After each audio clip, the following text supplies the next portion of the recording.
speaking of trauma, when I was working in the downtown east side of Vancouver, in 12 years, I didn't have a single female patient who had not been sexually abused as a child.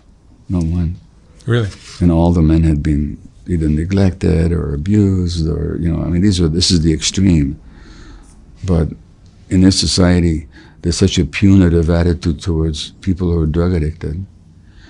And there's two fundamental flaws about that.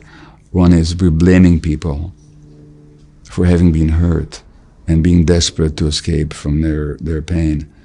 Number one. Number two, those people who are drug addicted are no different from the rest of us.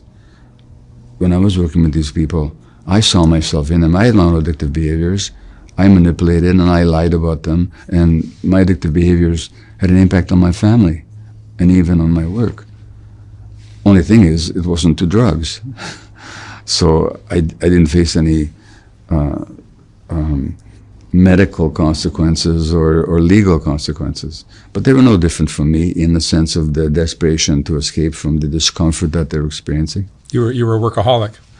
I was a workaholic, and I was also a significant shopping addiction. So I shopped relentlessly. I spent thousands of dollars in an afternoon on compact discs, and by the evening I was back in the store. Classical music? Sorry? Classical music? Classical music, yeah. But it wasn't the music that I was addicted to. It was the shopping. I had to have that hit. And you always think when you're addicted that just one more will do it. If I just get this particular piece of item or disc, I'll be complete.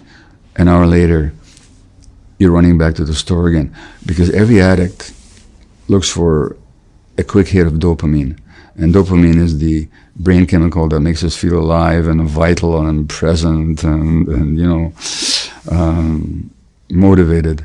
And of course, that dopamine hit is very temporary. So if you look at the brain scans of pornography addicts, there's the surges of dopamine. It's not the pornography they're addicted to, it's the dopamine.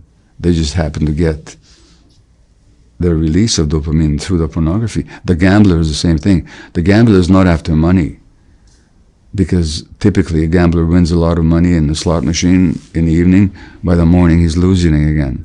He's after the excitement, the anticipation.